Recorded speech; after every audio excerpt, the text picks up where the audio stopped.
पिता पुत्र पवित्र आत्मा यांच्या नावे आमेन. हालेलुया हालेलुया. हालेलुया हालेलुया. हालेलुया. हालेलुया. माझा प्रिय बंधूनो भगिनीनो लहान लेकरानो आणि प्रभू ख्रिस्तामध्ये आमच्या लाडक्या फादर सिस्टरांनो, आज आपण खूप मोठा एक साक्ष्य ऐकणार आहे. हालेलुया.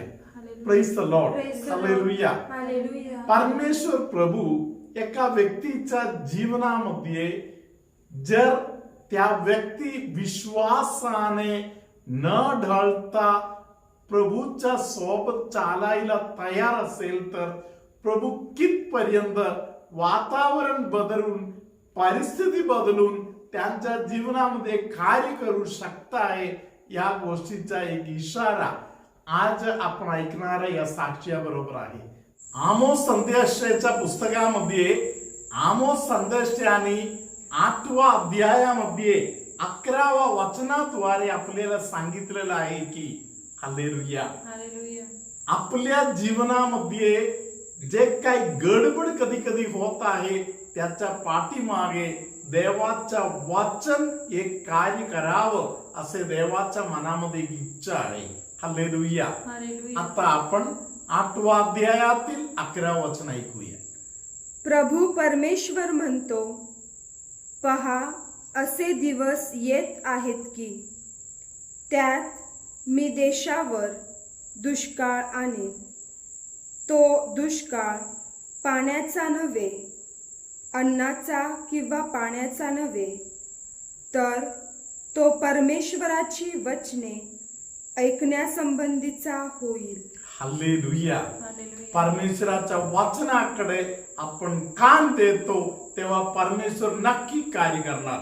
हालेलुया. हालेलुया. YouTube द्वारे देवाचं वचन ऐकणारे लोक कसे देवाच्या जवळ आलेला आहे याच्या या साक्ष्याकडे आता आपण कान देऊया.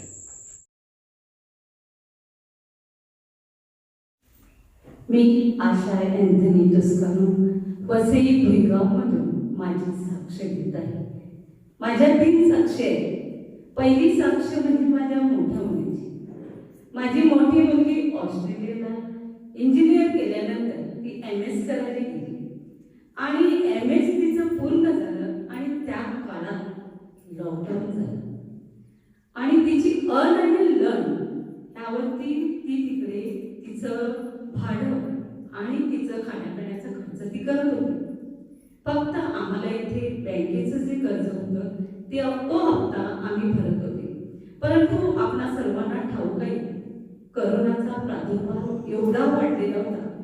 संपूर्ण जग हे करोनाने थैमान घातलेलं होतं आणि अशा वेळेला ऑस्ट्रेलिया पूर्ण लॉकडाऊन मध्ये होतं आणि हे लॉकडाऊन मध्ये असल्यानंतर तिच्या मॅनेजरने सांगितलं की आता आपलं जे ऑफिस आहे हेही थोड्या दिवसांनी बंद होणार आहे.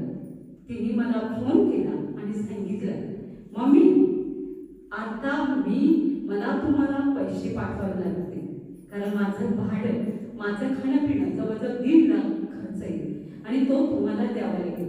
मग मी बँकेला अर्ज केला आणि सांगितलं की बँकेचा हप्ता मी भरू शकत नाही सध्या माझ्या लॉकडाऊन असल्यामुळे. परंतु मी तिला एकच उत्तर सांगितलं की प्रभू येशूने मला असं सांगितलंय की तुझा 5 दिवसामध्ये ऑफिस बंद होईल, पण माझा प्रभूवर विश्वास आहे आणि त्याने मला सांगितलं की तुझा देव परमेश्वर तुझ्या बरोबर आहे आणि तो हे सर्व पाहून घेईल. आणि 5 दिवसानंतर तिला मॅनेजरने सांगितलं की आपलं संपूर्ण ऑफिस बंद झालेलं आहे, परंतु तू जिथे काम करते ते ऑफिस सुरू राहणार आहे. ही माझी पहिली साक्ष. माझी दुसरी साक्ष माझ्या छोट्या मुलीची. मोठी गेल्यानंतर छोटीला पण वाटलं मी पण बाहेर जायचं आणि तिने पण तयारी केली आणि त्यासाठी IELTS परीक्षा द्यावी लागते आणि त्या परीक्षेला जाताना मी फादरांना फोन केला. फादर, माझी मुलगी तिची तयारी काही एवढी परीक्षेची झाली नाही, पण ती परीक्षेला सामोरे जात आहे, तुम्ही तिच्यासाठी प्रार्थना केली. मी फादरांना फोन केल्यानंतर फादरांनी पटकन फोन उचलला आणि तिला म्हणजे मला सांगितलं, मी तिला आशीर्वाद दिला. फादरांनी आशीर्वाद दिला. ती परीक्षेला गेलेली होती आणि परीक्षेला गेल्यानंतर तिने मला आल्यानंतर सांगितलं, मम्मी परीक्षा एवढी सोपी होती की मी काहीच अभ्यास केला नव्हता, पण परीक्षा मला चांगली गेली. तिसऱ्या दिवशी आयाची दुसरी परीक्षा होती आणि मी तिला सांगितलं, आता तू जाताना तू फादरांना फोन कर. आणि तिने फोन केला आणि फादरांनी तो फोन उचलला, तिला आशीर्वाद दिला, ती परीक्षेसाठी गेली. पण तिकडे काय झालं ते माहित नाही. तिने मला आल्यानंतर ती रडायला लागली सरळ, मम्मी माझी परीक्षा खूप टफ होती, मी सगळं काय केलंय ते मला माहित नाही, पण तिकडे काय प्रश्न विचारला, काय सांगितलं, मी काय उत्तर दिलंय ते मला काहीच कळत नाही. तर मी सांगितलं की मी तुला काय सांगितलंय, माया कुमारी मरिया ही आपली मध्यस्थी करणारी आहे. तू प्रार्थना करून गेलेली आणि तू का मी सांगितलं की जेव्हा जेव्हा परीक्षेला सामोरे जाशील तेव्हा ही प्रार्थना तू कायमची म्हण. आणि मी स्वतः 33 वेळा तिच्यासाठी त्या परीक्षेसाठी माया कुमारी मरिया ही प्रार्थना म्हणते. परीक्षा झाल्यानंतर रिझल्ट आला आणि ती सांगते मी फेल होणार. मी सांगते मला माझा देव सांगत आहे, मला मरिया सांगत आहे की ती फेल होणार नाही, ती पास होणार. आणि रिझल्ट आल्यानंतर तिला चांगले मार्क मिळाले. चांगल्या मार्गाने ती यशस्वी झाली आणि नंतर तिने विजासाठी अप्लाय केलं. विजासाठी युएसचा विजा मिळणं या करोनाच्या काळात आपल्या सर्वांना माहिती आहे आणि तिला विजा मिळत होता. मी पुन्हा फादरांना फोन केला. फादरांनी फोन उचलला, आशीर्वाद दिला विजासाठी आणि विजाची डेट आली. विजाची डेट आल्यानंतर विजा टेस्ट, दुसऱ्या कंट्रीला विजा टेस्ट नसते. माझी मोठी मुलगी गेलेली तेव्हा विजा परीक्षा नव्हती, पण अमेरिकेला विजा परीक्षा असते आणि ह्या परीक्षेला तिला सामोरे जायचे होते आणि त्यासाठी ती परीक्षेसाठी गेली. आणि ज्यावेळेला ती परीक्षेसाठी गेली त्यावेळेला 2 जेंट्स बसलेले, एका बाजूला लाईन होती, दुसऱ्या बाजूला लाईन होती आणि 2 जेंट्स प्रश्न विचारत होते. तिने त्यांना पाहिलं, ती व्यक्ती प्रत्येकाला जी विजासाठी इंटरव्ह्यूला आलेली त्यांना प्रत्येकाने एवढे प्रश्न विचारत होते की माझी मुलगी त्यामुळे तिला भीती वाटली की आता मी काय करू, काय प्रश्न विचारतात, काय उत्तर देऊ. मी तिला एवढं सांगितलं, तू जाण्याअगोदर तू माया कुमारी मरिया ही प्रार्थना तुझ्या तोंडी असू दे. आणि ती गेली. मी पण आजारी होती तरी पण मी तिच्यासाठी 1 मेणबत्ती लावली आणि 33 वेळा तिने सांगितलं, मम्मी तिने मेसेज टाकला आणि मला सांगितलं आता मी माझा नंबर येणार आहे आणि मी मांडी घातली, गुडघ्यावर राहिली. 33 वेळा माया कुमारी मरियेकडे तिचा नंबर आला. ज्या जागेवर जी व्यक्ती बसलेली ती पुरुष होती. पुरुष सहसा म्हणजे एवढे प्रश्न विचारत नाही, पण तिला त्यावेळेला तो पुरुष तो खूप प्रश्न विचारत होता. तिची वेळ आल्यानंतर तो माणूस ती व्यक्ती गेली आणि त्या जागी एक स्त्री आली आणि ती बसली. तिला बोलावण्यात आलं, तिचे डॉक्युमेंट्स पाहिले आणि तिला सांगितलं very good, you got the scholarship असे प्रश्न विचारले आणि फक्त 2च प्रश्न तिला विचारले, तुझे मम्मी पप्पा काय करतात आणि तू लोन कसं काढलं, हे 2च प्रश्न विचारले. आणि ती बाहेर आली. ताबडतोब तिने मला फोन केला आणि सांगितलं, मम्मी काय चमत्कार, तू सांगते माझा जीव जिवंत आहे, खरोखर आपला जीव जिवंत आहे. त्या मरियमतीने आपली प्रार्थना ऐकली आहे आणि मला काहीच प्रश्न विचारले नाही. मला विजा मिळाली आहे, विजेसाठी मी पात्र झाले. आणि नंतर सगळ्या परीक्षा तिच्या झाल्या आणि आता फक्त जाण्याचं तिचं फक्त मार्ग मोकळा पाहिजे होता. आणि तो मार्ग म्हणजे आपल्या सर्वांना माहित आहे, कोरोनाची 3री लाट. ही डिसेंबर 1 कोरोनाची 3री लाट आली आणि ती जानेवारी 13 जाणार होती. त्यावेळेला आपल्या सर्वांना माहित आहे, वसईला कोरोनाने सगळे घरोघरी सर्दी आणि खोकला, ताप, सर्दी झाली. आमच्या कुटुंबामध्ये सगळ्यांना ताप आणि सर्दी हे झाली आणि तिला तर तिच्या 25 वर्षात अजूनपर्यंत कधी सर्दी झाली नव्हती, एवढी तिला त्या काळात सर्दी झाली. ती मला सांगते, मम्मी माझा रिपोर्ट जर पॉझिटिव्ह आला तर मी सांगितलं ते देवावर पण सोडू. आपल्या योजना आणि देवाच्या योजना ह्या निराळ्या आहेत. ती गेली RT-PCR टेस्ट तेव्हा वसईला करत होते, पण बाहेर जाण्यासाठी RT-PCR टेस्ट ही एअरपोर्टला करायला. सकाळी ती 5 वाजता गेली, 8 वाजता तिची RT-PCR टेस्ट झाली आणि संध्याकाळी 8 वाजता रिपोर्ट येणार होता. आम्ही सगळे प्रार्थनेला बसलेलो होतो. रोजरीची प्रार्थना 8:30ची आमची वेळ होती. ती प्रार्थना केली, आम्ही जेवायला बसलो आणि तोपर्यंत काय रिपोर्ट येत नाही. 8 झाले, 8:30 झाले, 9 झाले, 9:15 झाले. माझ्या बहिणीच्या फुल फॅमिली बहिणीकडे आहे. बहिणीच्या फुल फॅमिलीला ताप आणि सर्दीने वेढलं होतं आणि बहीण मला सांगते, चल आपण प्रार्थनेला बसूच. मी आणि बहीण आम्ही 9:15ला 33 वेळा माया कुमारी मरिया म्हणली, आवी मरिया शरण मी ती फुल रोजरी केली आणि नंतर गाठी सोडवलेल्या मातीची पण फुल रोजरी केली. आणि बहीण मला सांगते, आता तू झोप, तू बसू नको. मी सांगितलं तू पण झोप, तू पण आजारी आहे. आणि आम्ही दोघी, मी मुलीला सांगितलं, तिचे मित्रमैत्रिणी भेटायला आलेले म्हणून ती ओटीवर बसलेली. ती सांगते मम्मी तू झोप. मी झोपायला गेली आणि काय चमत्कार, 8:10ला मी झोपायला गेली आणि 10:05ला माझी मुलगी तिकडून धावत येते आणि मला सांगते मम्मी रिपोर्ट निगेटिव्ह आला. माझी तिसरी साक्ष माझ्या स्वतःची आहे. आणि माझ्या उजव्या बाजूला माझ्या छातीमध्ये एक गाठ होती.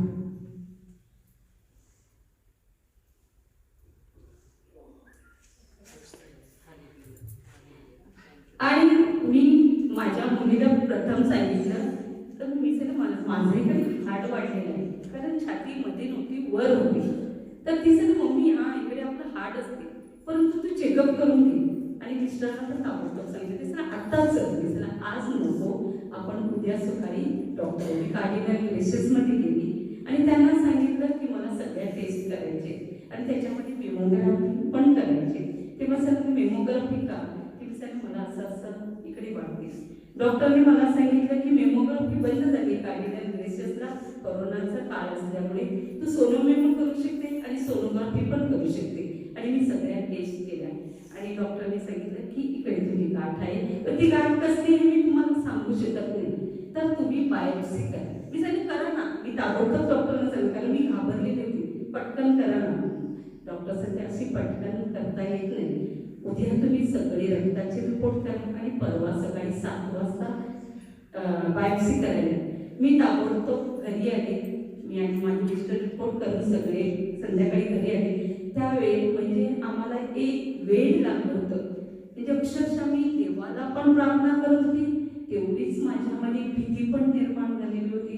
मी डॉक्टर मॅडमचा मुलगा जोएल तुस्कानो, आम्हाला कोणीतरी सांगितलं की ते त्या आजाराबद्दल काउन्सिलिंग देतात, माहिती देतात. आम्ही ताबडतोब त्यांच्याकडे काढण्याला गेलो आणि ताबडतोब विचारलं, डॉक्टर काहीच नाही, फक्त फर्स्ट स्टेजला आहे, छोटीशी कॅप्सुलरी गाठ आहे, तुम्ही इकडे ऑपरेशन करू शकता. आणि रिपोर्ट दाखवल्यानंतर रिपोर्ट आपल्याला माहीत आहे, ह्या कॅन्सरचा रिपोर्ट ताबडतोब येत नाही, जवळजवळ 5 ते 6 दिवसाचा काळ. आणि हा 5 ते 6 दिवसाचा जरी माझा देवावर खूप विश्वास असला, जेव्हा हा प्रसंग आपल्यावर येतो, आपण सर्वांनी अनुभव घेतला असेल, माझ्या मनात भीतीचे तरंग उठले आणि मी एवढी भीतीने म्हणजे मला रात्रीला 1 सेकंदाची झोप लागत नव्हती, भूक माझी मंदावली आणि मला एवढी भीती वाटते की माझे मिस्टर आणि माझी मुलगी, एका लहान मुलाला आपण झोपण्यासाठी जशी गाणी बोलतो तशी माझे मिस्टर आणि माझी मुलगी देवाची गाणी बोलत होते. मी त्यांना 12 झाली, 12:30 झाली, मी त्यांना सांगायचे तुम्ही झोपा, मला झोप येणार. आणि संपूर्ण रात्रभर मला त्या माथेने तारलं, कारण मी कंटिन्यूस मातेमध्येची धावा करत होती की तूच माझं रक्षण कर. माझ्या आणि मी त्या प्रभू येशूच्या क्रूसावर माझ्या सगळ्या व्याधी टाकल्या आणि त्यांनी मला आज पूर्णपणे बदल केला. आणि पुढे काय झालं की त्या मातेने माझं सगळं दुःख तिने घेतलं आणि रिपोर्ट आला. रिपोर्ट आल्यानंतर मी माझ्या बहिणीला पहिला फोन केला आणि तिला सांगितलं, मी रडायला लागली. ती सांगते रडू नको, काय झालंय तू सांग. आणि 5 मिनिटात मामाचं नाव नाव घेतलं आणि तिला सोडलं. काय ओबीसी गाठ ती घाबरलेली, पण तिने मला दिला, छोटीशी गाठ आहे, तू कशाला रडतेस, तू कशाला टेन्शन घे, चल बॅग उचल आणि माझ्या घरी ये, मी सगळं पाहून घे. आणि तिने मला जो धीर दिला आणि त्या धीराने आम्ही त्याच संध्याकाळी मी माझ्या बहिणीला, पण मी सांगितलं मी एकटी नाही येणार, माझ्या जोडीला माझे मिस्टर होते आणि माझी मुलगी तेव्हा बाहेर जायची होती. आणि मी सांगितलं त्यांना पण बघणार, सर तुम्ही तिघे या. आणि आम्ही त्यांच्या बहिणीच्या घरी गेलो. ताबडतोब बहिणीने, माझे भाऊजी बाहेर होते त्यामुळे त्यांना फोन केला, त्यांना सांगितलं की असं झालेलं आहे. त्यांनी ताबडतोब बॉम्बेच्या बहुतेक हिंदुजा हॉस्पिटल, कोकिळाबेन हॉस्पिटल, बॉम्बे हॉस्पिटलला रिपोर्ट पाठवले आणि काय कसं करायचं काय करायचं ते विचारलं. आणि अशाच वेळेला चुळणी गावातील लॉरेन्स डिसूजा यांची आम्हाला मदत मिळाली. त्यांनी अपॉइंटमेंट घेतली. अपॉइंटमेंट घेतल्यानंतर डॉक्टरांनी सांगितलं, चेक केलं आणि डॉक्टरने मला सांगितलं काहीच टेन्शन घेऊ नको, काहीच नाही, छोटीशी गाठ आहे, पटकन उचलणार, पुढे प्रोसेस होणार. डॉक्टर बोलायला सोपं होतं, प्रोसेस होणार म्हणजे मी परत तेव्हा डॉक्टर काय प्रोसेस, तर केमो रेडिएशनची पुढच्या प्रक्रिया आहे त्याला तुला सामोरं जावे, पण टेन्शन घेऊ नको. तर मी सांगितलं डॉक्टर माझ्या देवावर विश्वास आहे, देव मला चालेल. आणि मी हॉस्पिटलमध्ये गेले आणि त्यावेळेला आम्ही सगळं कुटुंब, माझे मिस्टर, माझी मुलगी, माझी बहिणीची सुनबाई, बहिणीचा मुलगा, सगळे आम्ही गेलो. आणि त्यांना म्हणजे मला आनंदी ठेवायचं होतं की हिला आपण बरोबर घेऊन जाऊ, आपण तिला थोडं मुंबईला असं फिरवू म्हणजे ती विसरू शकते. आणि ती गेल्यानंतर डॉक्टरने चेक केला. डॉक्टर सांगते संडेला 3 वाजता तुम्ही इकडे ॲडमिट व्हा, मंडेला दुपारी 1:30 वाजता तुझं ऑपरेशन होईल. आम्ही पुन्हा सगळे गेले, ॲडमिट झालो. मी आणि बहीण आणि मिस्टर राहिले, पण त्या हॉस्पिटलला एकच माणसाला ठेवत होते म्हणून बहीण माझे मिस्टर बोरिवलीला त्यांच्या मित्राकडे गेले. आणि रात्री पुन्हा बहिणीसाठी तू झोप मी सगळं मला झोप येत नाही, तू झोप. आणि ती झोपली. मी माझी प्रार्थना सुरूच ठेवली. सकाळी 8 वाजता बरोबर 8 झाले आणि सिस्टर आले आणि माझे बेड ते न्यायला लागले. तर मला वाटलं की मला अजून कोणती रिपोर्ट करायची असेल तर करण्यासाठी चालवत असेल, कारण डॉक्टरांनी ऑपरेशन 1:30 वाजता सांगितले. डॉक्टर 8-9ला ऑपरेशन करणार नाही, डॉक्टर येतातच 9:30. आणि मला नेण्यात आलं. माझ्या बहिणीने माझ्या डोक्यावर पुरसाची फूल काढली, आवे मध्ये निघाली. आणि बघा माझ्यामध्ये मी जी थरथर कापत होती ते माझ्यामध्ये जेव्हा मला नेण्यात आलं तेव्हा मी हे एकच प्रार्थनामध्ये की पावन आत्मा अमुचित बळ, आणि ही प्रार्थना मी कंटिन्यू सुरू ठेवली. आणि ठेवता बरोबर माझ्या अंगामध्ये शक्ती संचारली. त्या मरीने मला एवढी शक्ती दिली की मला नेण्यात आलं. अंडर ऑब्झर्वेशन असते तिकडे मला म्हणजे ठेवण्यात आलं. आणि डॉक्टर माझ्या जोडीला आले आणि विचारतात तू घाबरली आहे का, तुला काही भीती वाटते का. मी सांगितलं डॉक्टर नाही, माझी माऊली आहे, माझी येशू ख्रिस्त आहे. ते डॉक्टर माझ्याकडे बघायला लागले. तर मी सांगितलं माझं ऑपरेशन 1:30 वाजता आहे ना. 1:30 वाजताच आहे. त्या डॉक्टरने पण मला सांगितले ती घाबरू नये म्हणून डॉक्टरने तेच सांगितलं. आणि मी प्रार्थना सुरूच होती. मी जे डॉक्टर माझ्यावर ऑपरेशन करत होते ते तिकडे कुठेच दिसले नाही म्हणून मला वाटले 1:30 वाजताच आहे. आणि सगळे पेशंट तिकडे झोपलेले होते. आणि एवढ्यात मी डॉक्टरना सांगितलं जेव्हा मला ऑपरेशन थिएटरमध्ये नेण्यात येईल माझी इच्छा आहे की मी प्रभूची प्रार्थना करूनच त्या ऑपरेशन थिएटरमध्ये जाणार आहे. आणि त्यावेळी मी प्रभूशी तर प्रार्थना केली, हे प्रभूश तुझे जे रक्त आहे त्याच्यातला एक थेंब जर तू याच्यावर टाकला तर मला त्यातून आरोग्य मुक्ती मिळेल. आणि मला ऑपरेशन थिएटरमध्ये गेलं. मी आजूबाजूला बघते जे ऑपरेशन थिएटरमध्ये ऑपरेशन करणारे डॉक्टर नाही आहे म्हणजे मला वेळ लागणार नाही, परंतु त्यांनी जे ॲनेस्थेसिया देणारे असतात ती मला सांगते तुला कोणत्या भाषा येतात, इंग्लिश येते का, मराठी येते का, हिंदी येते का. मी सर 3 भाषा तुम्ही बोलू शकतो. आणि ती सांगते तुला मी सुई टोचणार आहे. तर मी सांगितलं चालेल.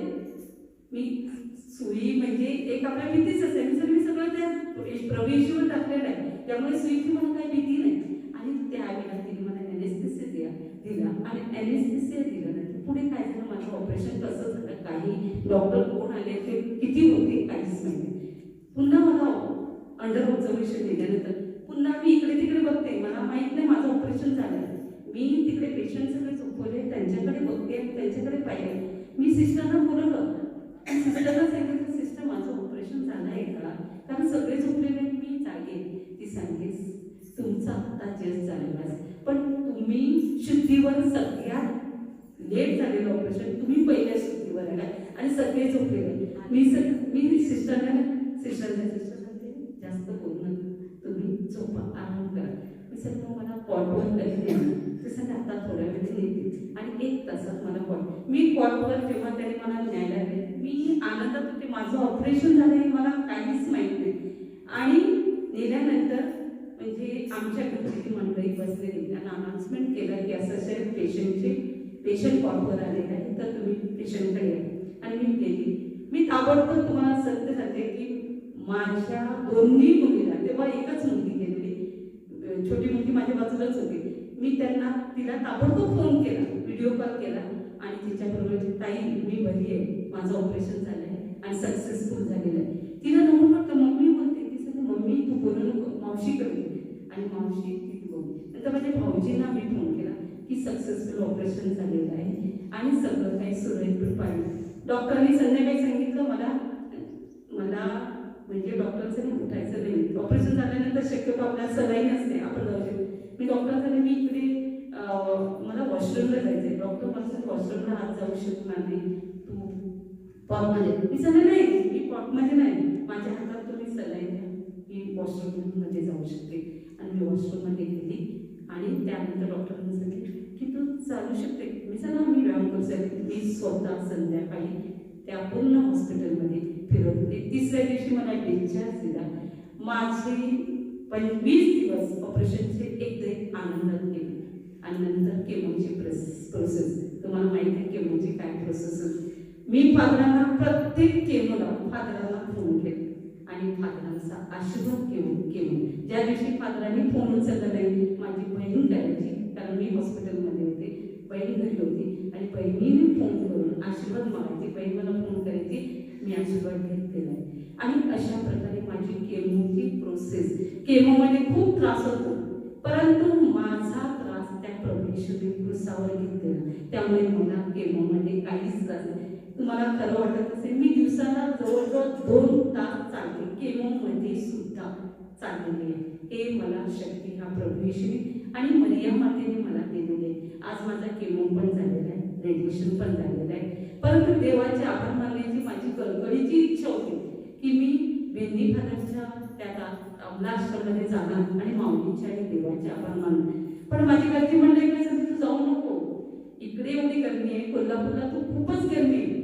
मी सांगितलं ओके मी जात नाही. मी त्यांना कोणाला सांगितलं नाही, बैचं ते काय करायचं, मी सांगितलं आपण जायचं, जाऊन आल्यानंतर सांगायचं मी जाऊन आले असं सांगा. आता माझ्या मुली फोन करतात, फोन उचलत नाही. मी सांगितलं मी बाहेर आहे, नंतर मी फोन करेन. मग मी त्यांना सांगितलं मग मी तिकडे कसं आहे, मी सांगितलं मला असं झालं ना, मी स्वेटर आणलं असतं बरं झालं, इकडे एवढी थंडी. म्हणजे त्या परमेश्वराने मला सर्व संकटातून त्या माझ्या मुलीच्या दोन्ही मुलीच्या माझ्या संकटाला त्याबद्दल मी त्या परमेश्वराला कोटी कोटी आपले आभाराची त्यांना गरज नाही, पण त्या परमेश्वराचे मी कोटी कोटी आभार मानते पतीचे मी खूप आभार मानते आणि विशेष आभार मानते आपल्या सर्वांसाठी. माझ्यासाठी तर प्रार्थना करतात, पण आपल्या सर्वांची ख्याती आज जगभर पसरलेली ते फादर बेंदी यांची आणि सर्व अमलाश्रम सिस्टरांचे मी खूप खूप आभारी आहे. आणि आज तुम्हाला खरं वाटत नसेल तर आज मी दररोज मिसाला निर्मळ पॅरिशला जाते आणि संध्याकाळी रोजरीच्या प्रार्थनेला पण जाते. प्रभूचा गौरव असो. आता आम्ही सदा सर्वदा प्रभूचा गौरव असो. आता आम्ही सदा सर्वदा God is good all the time. All the time. Jesus is good now and forever. Jesus is good. Thank you very much. प्रभू तुम्हा बरोबर असो आणि तुम्हा बरोबर सुद्धा. सर्व शक्तिमान परमेश्वर पिता पुत्र पवित्र आत्मा तुम्हाला आशीर्वाद देवो. आमेन. गॅस ट्रबलच्या त्रासामध्ये असलेल्या काही लोकांना परमेश्वर आता आशीर्वाद देत आहे. व्हेरिकोस वेनचा त्रास असलेले कोणाला तरी प्रभूने आता स्पर्श केलेला आहे. कोणाला तरी एक अपघाताच्या प्रसंगातून परमेश्वर वाचवत आहे. पूर्ण शरीराला खास करून कमरेपासून खाली असलेल्या भागातील शरीरातील दुखणे प्रभू दूर करून देत आहे. देवी ज्ञानाचा अभिषेक काही लोकांना परमेश्वर पुरवत आहे. पवित्र आत्म्याचं सान्निध्य अनेक लोकांच्या जीवनामध्ये एक सांत्वन म्हणून उतरून येत आहे.